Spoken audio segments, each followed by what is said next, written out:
In this special episode of the book series, I called a historian with the US State Department. His most recent book, America's Cold Warrior, Paul Nitze and National Security from Roosevelt to Reagan.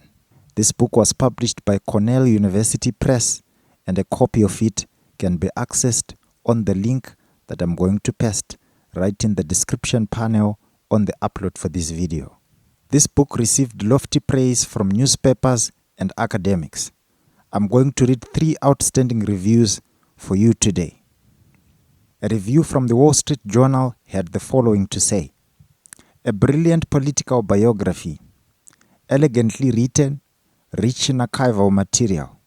Mr. Wilson tells Nitsa's story with an impressive command of detail and sources. No mean feat given the span of Nitsa's career. Another review from the New York Journal of Books had the following to say: the result is an admiring, but not uncritical, portrait of one of the great national security experts of the second half of the 20th century. Another review by Thomas Schwartz of Vanderbilt University had the following to say: Paul Nitze was one of the most important Cold Warriors to have served in the American government in the 20th century. From writing NSC 68 to his famous Walk in the Woods, he played a critical important role in issues of national security for more than 3 decades. With James Wilson's impressive book, he has finally received the recognition from historians he so richly deserves.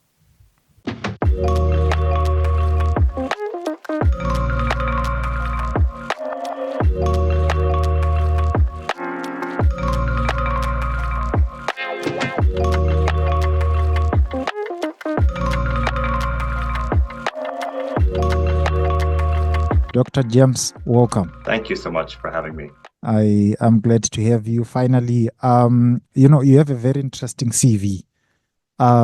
Most historians that we know of, we see them in the corridors of the classroom, we see them in archives.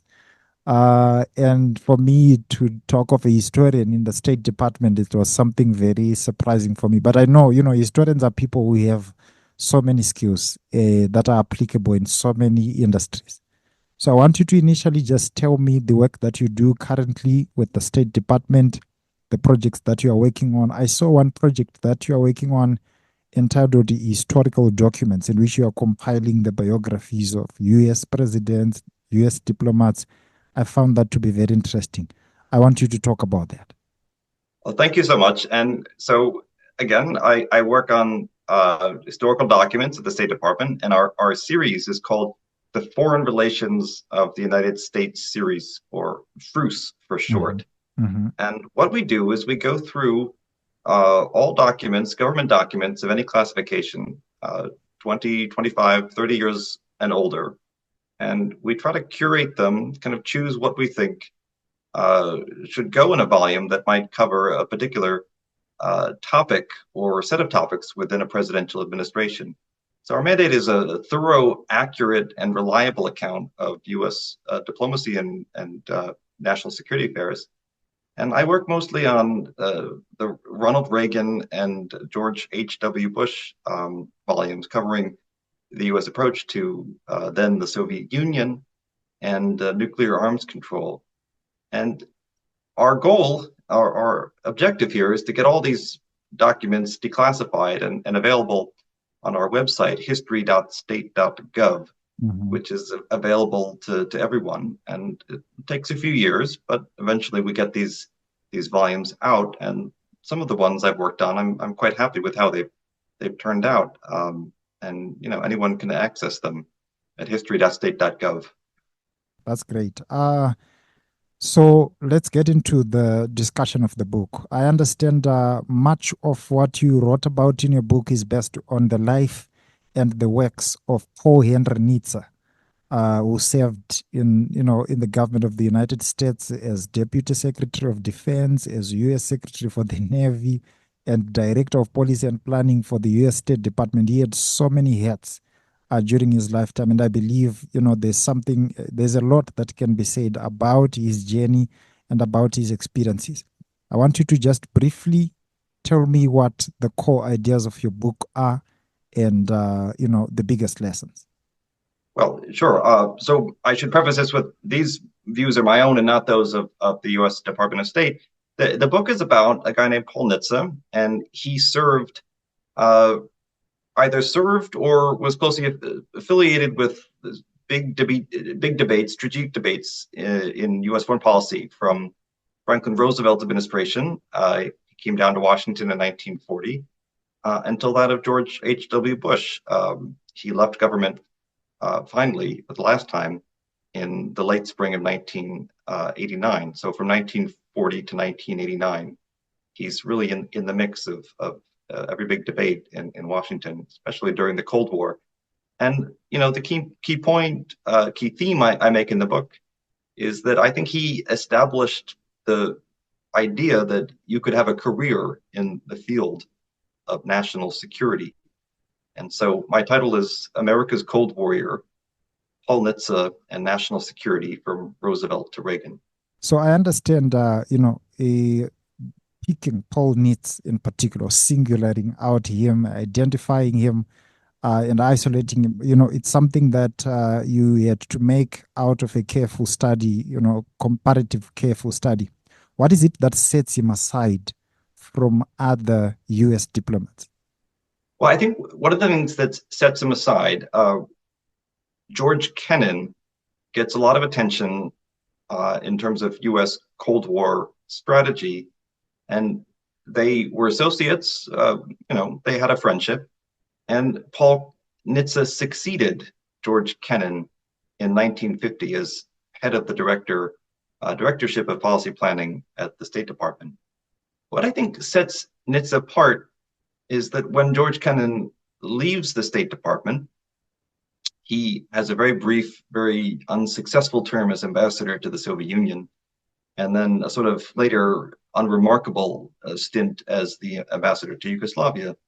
But in both cases and throughout the rest of the Cold War, while he writes very good books of history and very critical accounts of U.S. foreign policy making, I don't think he has any impact on U.S. foreign policy during the Cold War.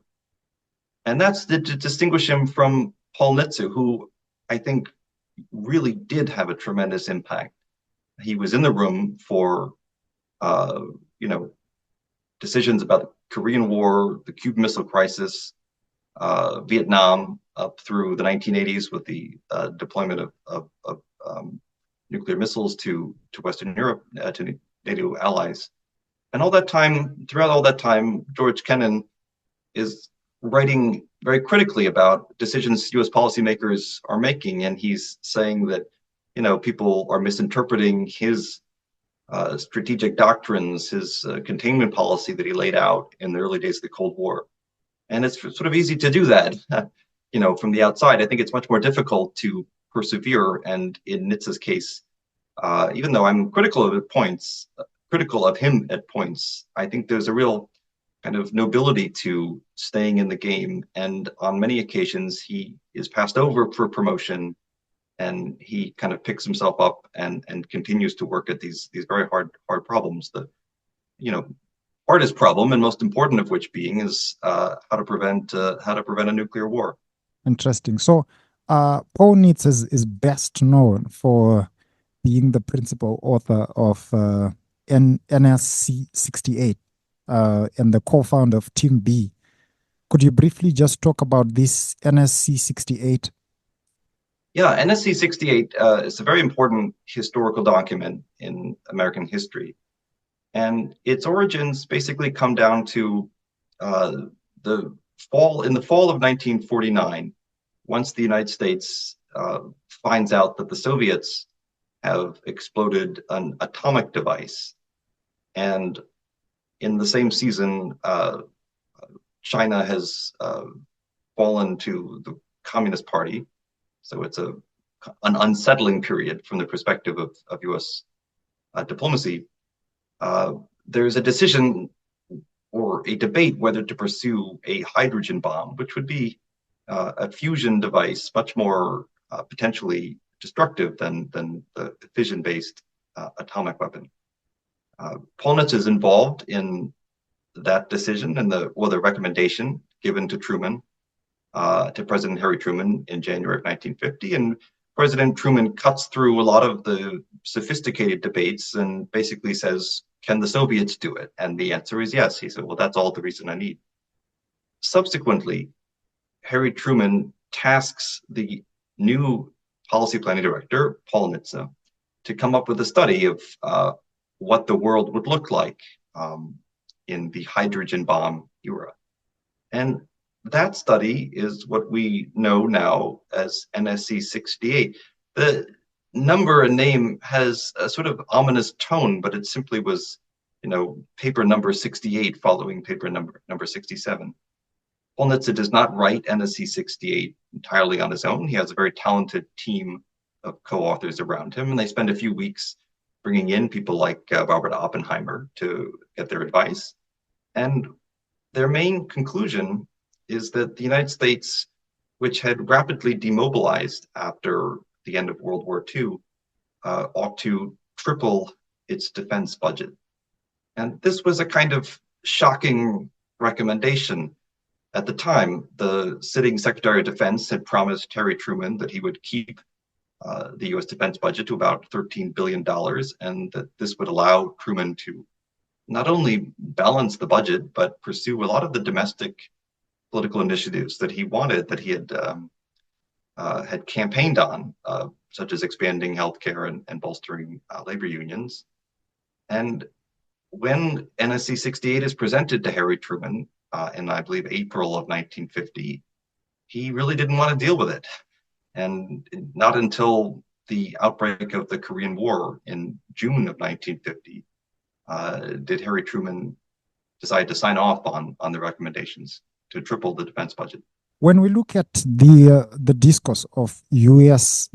national security, what do you think is the main contribution of your book? Well, I think it's partially to draw a through line between a lot of the debates from the early Cold War period, but then especially, I would say, from this period 1968 onward, Paul Nitze became singularly focused on the nuclear arms race. I make the case from 68, 69 onward. And most importantly, he was fixated on a particular type of missile that the Soviets unveiled in one of their parades that was first the SS-9, and then upgraded generations were called the SS-18. And there's a lineage that continues to this day. And this particular missile had a lot of meaning because it was too big to fall within what a lot of people assumed was this notion of mutual assured destruction, which was that, you didn't really need nuclear weapons past a certain point because both sides would be too terrified ever to use them. Nitze and others saw the size of the SS-9 and then the SS-18 as only being useful to do one thing, and that was to take out U.S. land-based Minuteman III missiles, the number of which President Johnson had frozen on the recommendation of Secretary of Defense Robert McNamara in the years after the Cuban Missile Crisis. And so what did that mean? Well, from Nitze's perspective, he came up with something that folks around him would call the Nitsa Scenario. And that is to say that the Soviets had the capability to take out all of the US land-based missiles. And then an American president would face a choice. US cities had been spared. They could retaliate against Soviet cities. But they'd be given the option, okay, well, you can now decide to surrender. And I think Nitze believed that no American president would do anything else except surrender, because no American president would say, all right, we're going to attack Soviet cities now because, we're going to retaliate, but we know that would mean the destruction of New York and Los Angeles, et cetera. And so from Nitze's perspective, what had worked, what had kept the world safe was U.S. kind of unquestioned strategic superiority. That is what had got us through the Cuban Missile Crisis peacefully. Mm-hmm. And that we had entered into a new era. After the Cuban Missile Crisis, the Soviets said, we're never going to let this happen again. Mm-hmm. And they've kind of built this new capability. And the danger was not so much that we would wake up some morning and there would be this surprise nuclear attack. It's that US presidents would kind of understand this situation. Soviet leaders would definitely understand this situation. They would know that an American president in a crisis, such as we had had in Berlin and then Cuba, that an American president would inevitably back down. And then this would allow them to take greater risks in, the battlegrounds of the Cold War in the 1970s in Southeast Asia and Africa and Latin America, that they would, have more appetite for risk, and the United States and its allies would self-deter, that they would not act to protect their vital interests and ideals, because they knew that they were now in a position of no longer in a position of strength. And so I kind of at the end try to extend that through line to certainly the post 9/11 era, and I make the case, not commonly known, that Paul Nitze had actually been preparing to meet then National Security Advisor Condoleezza Rice in the School of Advanced International Studies, named after Paul Nitze, on September 11th, 2001. And so I think it was important then, and NSC 68 was cited frequently after 9/11. But then, especially now in the 2020s and 2030s, where there's a lot of concern about the possibilities of the People's Republic of China blockade of Taiwan, blockade at the least, or some other scenarios where I think it's very important to kind of get a grip, come to grips with some of the origins of these concerns about the United States and deterring itself. Mm-hmm. Mm-hmm. That's wonderful. Thank you so much for that. So now, what's the target audience of this book? How big is it? And when you wrote it, who did you have in mind? Well, there's several target audiences. I mean, I hope that I tell kind of, or I try to tell a story about an interesting person and the life of a person who I think is important to kind of at least think about. Mm-hmm. So I think anyone who's interested in the biography and how somebody kind of gets in a position where they can influence decisions, I hope that this appeals to them. Mm-hmm. I also think a lot about, and I thought a lot as I was writing the book, that Nitze is somebody who was certainly somebody born of privilege. His father was a professor at the University of Chicago. He had some sort of fortunate breaks in his life that allowed him to sort of have the money that cushioned him through some of his career. But we need, on the one hand, we need people like him, but we need people that are not, of his origins and, didn't look like him, didn't sound like him. We need a much more diverse kind of set of Paul Nitz's diversity in background and of thought. And I mean, I'm hopeful that kind of thinking about some of his approaches, both on policy and on a career trajectory, that can be helpful to kind of guide people who are interested in a career in national security affairs. And I hope that on the other side of the equation, I hope that people can learn, those aspirants can see some of the, should we say, personal character, personal flaws, things that held him back, right? I mean, I make the case that a couple of times he really aggravated people who otherwise could have helped him. And probably the most notable occasion of that is in the summer of 1976, when he met with then former governor Jimmy Carter, soon to become president. And Paul Nitze very much thought that he deserved to be the next Secretary of Defense, and he was certainly in contention for that. But he really did not come across very well to Jimmy Carter. And so I think that's one occasion. And another is, during the Cuban Missile Crisis, where President John F. Kennedy is otherwise incredibly polite during an obviously demanding period of time. And the only person he's really kind of loses patience with is Paul Nitze. And I think that, there are moments like that where I think, somebody can say, okay, well, I don't actually have to be like Paul Nitze all the time. That's wonderful. Thank you so much, Dr. James. Our viewers and listeners, those of you who would want to get a copy of this book, do not forget to click the link that is right in the description panel on the upload for this video. Dr. James, thank you so much for making the time. Thank you so much, Anotida. That's nice.